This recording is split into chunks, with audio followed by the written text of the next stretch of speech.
आज का टॉपिक है अंतराल आर के उप समुच्चय के रूप में, यानी ये कहता है interval as subsets of R. तो सबसेट्स ऑफ आर यानी उप समुच्चय के रूप में हमारा क्या इंटरवल है और आर चूंकि यहाँ आर जो है यह रियल नंबर है। पहले जान ले कि आर हमारा जो संख्या रेखा होता है, पहले संख्या रेखा से इसे समझते हैं। एक संख्या रेखा लेते हैं। ये जो हम संख्या रेखा लेते हैं, दाहिने तरफ जाते हैं पॉजिटिव जाता है और बाएं तरफ जाते हैं तो निगेटिव जाता है। -1, -2, -3 एंड सो ऑन इधर भी और एंड सो ऑन इधर भी। तो ये जो हमारा संख्या रेखा है, ये रियल नंबर ही हमारा संख्या रेखा होता है। इस संख्या रेखा में कहीं कोई टूट नहीं होता है। यहाँ अब जैसे 0 से 1 है तो बीच में इसमें जो है अनंत, इसमें अनंत पॉइंट है, अनंत बिंदु है, अनंत संख्याएं हैं। तो अब इसे हम अंतराल के रूप में कैसे जाने। अब अंतराल क्या है, मान लेते हैं कि हम यहाँ 1 से लेकर 3 तक का अंतराल ले लेते हैं और इसे अंतराल के रूप में समझे। तो अंतराल में पहला अंतराल, 4 तरह का अंतराल, हम लोग 4 तरह के अंतराल के बारे में जानेंगे। तो पहला अंतराल लेते हैं हमारा, जिसे हम लोग कहते हैं खुला अंतराल, चाहे इसको अंग्रेजी में कहते हैं विवृत, ओपन इंटरवल, हिंदी में कहेंगे विवृत या विवृत कहें या खुला अंतराल। अंग्रेजी में कहेंगे ओपन इंटरवल, अंग्रेजी ही ज्यादा आसान पड़ेगा, इसका हिंदी थोड़ा टेढ़ा होता है, ओपन इंटरवल। तो ये खुला अंतराल है क्या, तो पहले इसका जान ले कि वह अंतराल जिसमें अंत्य बिंदु नहीं होते, इसको लिखेंगे वह अंतराल जिसमें अंत्य बिंदु नहीं होते। अंत्य बिंदु है क्या, अभी समझाते हैं। अंत्य बिंदु नहीं होते, जैसे एक इंटरवल अभी बताएं कि 1 से 3 अगर कहेंगे तो ये भी एक हमारा इंटरवल होगा। इसके बीच में जो है अनंत संख्याएं इसमें मौजूद है, अनंत बिंदु मौजूद है। तो हम एक इंटरवल ले लेते हैं 1 से 3 के बीच। चूंकि खुला अंतराल है तो अंतराल का ये चिन्ह हमारा होता है, ये जो चिन्ह छोटी कोष्ठ में जो लिखते हैं ये हमारा अंतराल होता है। 1, 3 ले लिए तो ये ऐसे इसको लिखेंगे x such that x belong in R। x तो R में है और यहाँ पर चूंकि अंतराल हमारा 1 से 3 के बीच का है तो इसको हम लिखेंगे 1 less than x less than 3। अब यहाँ देखिए, यहाँ लिखे कि अंत्य बिंदु नहीं होते। यहाँ जो लिखे कि 1 छोटा है x से, यानी x बड़ा है 1 से, तो कितना बड़ा है यह पता नहीं है, इसका अंतिम पॉइंट नहीं पता है, सीधे बड़ा है कितना, 0.1, 0.2, 0.3 कुछ भी हो सकता है। और x छोटा है 3 से, यानी 3 से कितना छोटा है, 2 है या 1 है या पॉइंट में छोटा है, कुछ पता नहीं है। तो इसीलिए इसमें कहते हैं कि जिसमें अंत बिंदु नहीं होता है, इसमें अंत बिंदु यानी अंतिम पॉइंट हमें मालूम नहीं है, तो यह जो है विवृत या खुला अंतराल कहलाता है। दूसरा अंतराल चलते हैं, दूसरा है संवृत या बंद अंतराल। संवृत या बंद अंतराल, इसको कहेंगे क्लोज इंटरवल। क्लोज इंटरवल, तो क्लोज इंटरवल क्या है, तो हम लोग क्लोज इंटरवल पहले चिन्ह से जान ले। ये जो हम चिन्ह लिखते हैं बड़ी कोष्ठ, ये हमारा क्लोज इंटरवल का चिन्ह है। छोटी कोष्ठ ओपन इंटरवल, बड़ी कोष्ठ क्लोज इंटरवल। हमने इंटरवल लिया 1 से 3। तो पहले बंद अंतराल है क्या, पहले ये जान ले कि वह अंतराल जिसमें अंत बिंदु होते, इसमें लिख देते हैं वह अंतराल जिसमें अंत बिंदु होते हैं, जिसमें अंत बिंदु होते हैं। तो ये हमारा बंद अंतराल कहलाता है। जैसे 1 और 3 ले लिए तो इसको हम लिखेंगे x such that x belong in R, यानी x ऑलरेडी R में है और यहाँ चूंकि बंद अंतराल है तो हम लिखेंगे 1 less than equal to x और x less than equal to 3। चूंकि यहाँ अंत बिंदु है, एक या तो छोटा है x के या x के बराबर, तो x के बराबर यानी 1 जो है x के बराबर है तो यहाँ अंत बिंदु है, अंत बिंदु जब भी होगा तो यहाँ हमारा लेस देन और इक्वल टू का चिन्ह अवश्य होगा।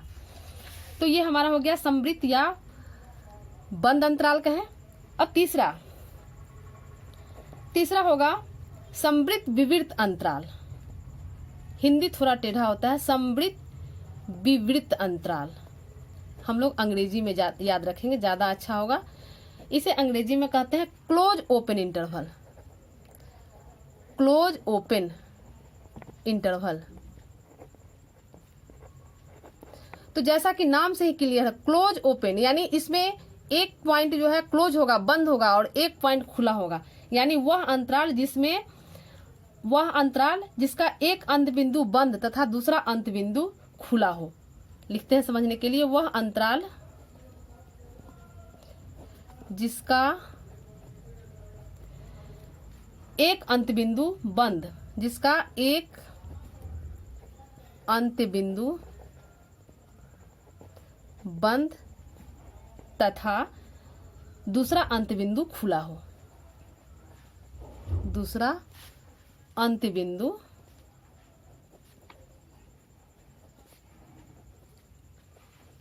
खुला हो।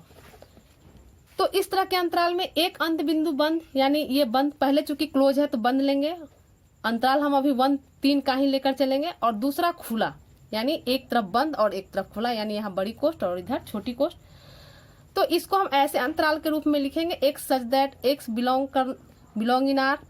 और यहाँ ये बंद है, यानी 1 लेस देन x, और यहाँ पर खुला है तो यहाँ पर लेस देन सिर्फ होगा।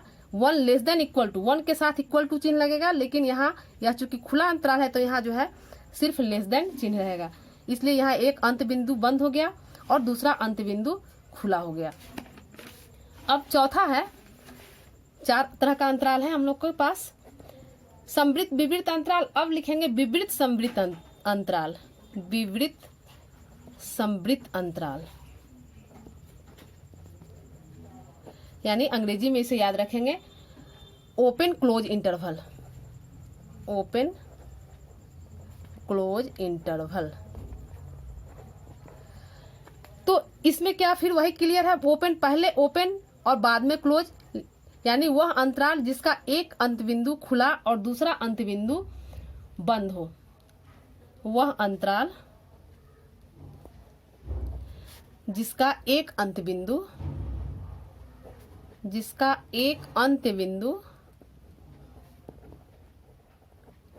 खुला और दूसरा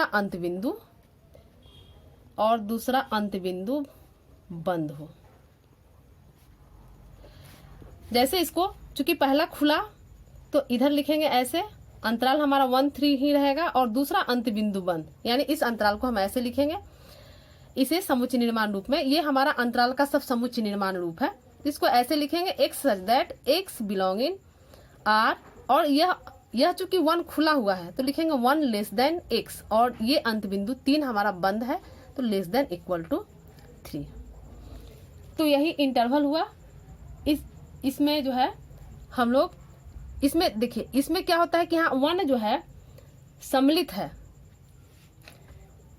इसमें 3 सम्मिलित है किंतु 1 सम्मिलित नहीं है। 3 यानी यहाँ 3 लिखेंगे, लेकिन यहाँ 1 सम्मिलित नहीं है, 1 छोटा है x से। इस चीज को ध्यान रखेंगे। तो ये हमारा अंतराल हुआ। अब आगे हम लोग जानेंगे पावर सेट, घात समुच्चय। पावर सेट है क्या, तो जाने घात समुच्चय। हम लोग सबसेट पढ़ चुके हैं। सबसेट के बाद ये हमारा घात समुच्चय यानी उसी से रिलेटेड होता है। इसको हम कहते हैं अंग्रेजी में पावर सेट। तो पावर सेट है क्या, इसके लिए पहले हम एक उदाहरण लेते हैं। एक उदाहरण ले लेते हैं। a बराबर है 1 2। इसका सभी उप समुच्चय लिखेंगे। इसका उप समुच्चय हो जाएगा a का उप समुच्चय। a का उप समुच्चय हो जाएगा तो पहले अकेले 1 2 और प्रत्येक समुच्चय स्वयं का उप समुच्चय होता है तो 1 2 हो जाएगा, और 5 प्रत्येक समुच्चय का उप समुच्चय होता है तो 5 हो जाएगा। यानी इसमें कुल 4 उप समुच्चय उप समुच्चय हुआ। तो इन सभी उप समुच्चयों के समुच्चय को समुच्चय ए का घात समुच्चय, ये हमारा समुच्चयों का जो उप समुच्चय हुआ तो इसे ए का घात समुच्चय कहते हैं। यानी इसे समझने के लिए लिख देते हैं, इन सभी उप समुच्चयों के समुच्चय को, इन सभी उप समुच्चयों के समुच्चय को ए का घात समुच्चय कहते हैं। ए का घात समुच्चय यानी पावर सेट, ए का घात समुच्चय कहते हैं। और इस घात समुच्चय को, ए के घात समुच्चय को हम लोग पी ए के घात समुच्चय को पी ए से सूचित करते हैं।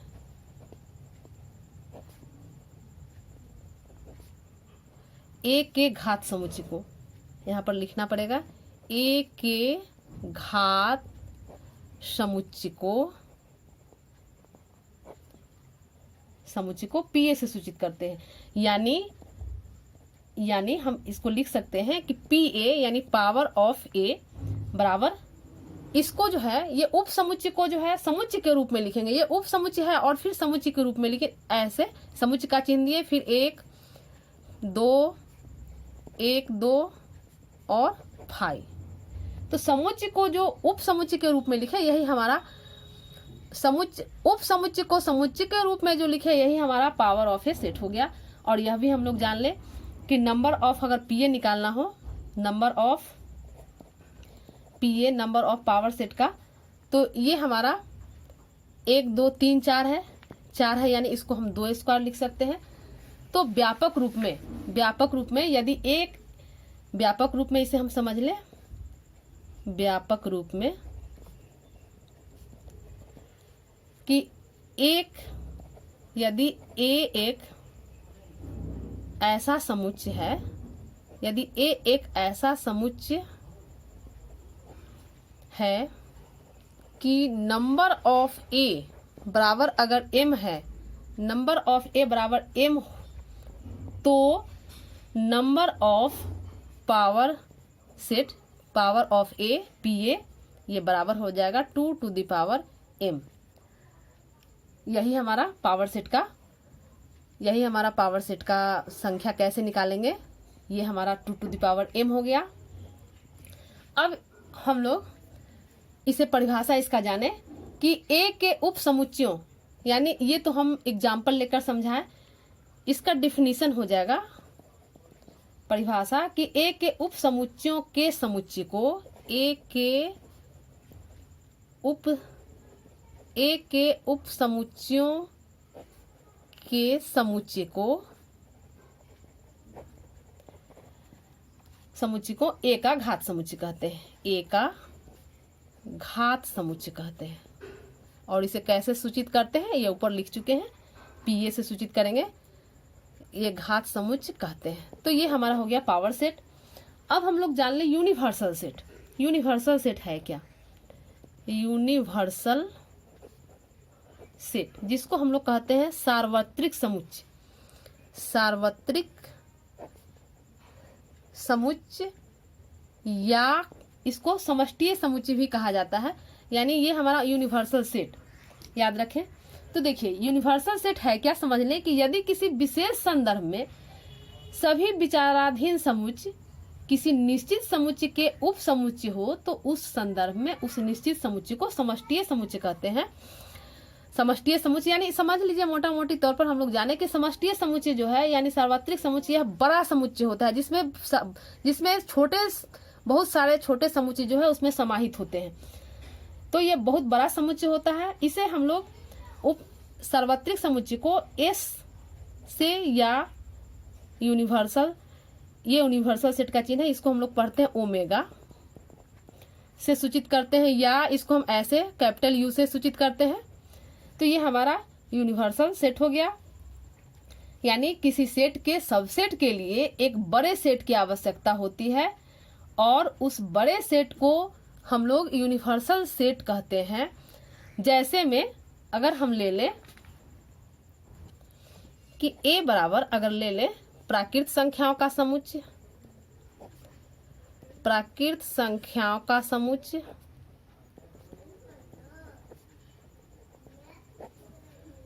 और अगर हम बी ले ले एक सेट और ये लिखें पूर्णांकों का समुच्चय, क्योंकि समुच्चय कह रहा है शब्द में तो ये चिन्ह देना नहीं जरूरत है। पूर्णांकों का समुच्चय, ये समुच्चय अगर नहीं कहें तब लिखने की जरूरत है। तो ए बराबर प्राकृत संख्याओं का समुच्चय, बी बराबर पूर्णांकों का समुच्चय, तो हम इसे यूनिवर्सल सेट के रूप में लिख सकते हैं वास्तविक संख्याओं का समुच्चय, इसका यूनिवर्सल सेट। इसलिए कि देखिए यहाँ पर ये छोटा छोटा दो है और ऐसा ये यूनिवर्सल सेट ऐसा है कि इसमें ये सब समाहित है। यानी इसे हम समझ ले कि यह जो है एक किसी सेट के सबसेट के लिए जो हम बड़ा सेट की, जैसे किसी सेट का सबसेट लिखते हैं तो सबसेट के लिए एक बड़े सेट की आवश्यकता होती है और वह बड़ा सेट हमारा यूनिवर्सल सेट कहलाता है। तो यही आज हम लोग पढ़े, इंटरवल के बारे में जाने, पावर सेट क्या है जाने, यूनिवर्सल सेट क्या है जाने। तो इस सब को आप लोग एकदम अच्छे से देख लें ताकि हमारा अगला एक्सरसाइज जो है, अगला एक्सरसाइज इसी पर आधारित है। एक्सरसाइज 1.3 के लिए ये सब जानना जरूरी है, तो इसे आप लोग देख लें। धन्यवाद।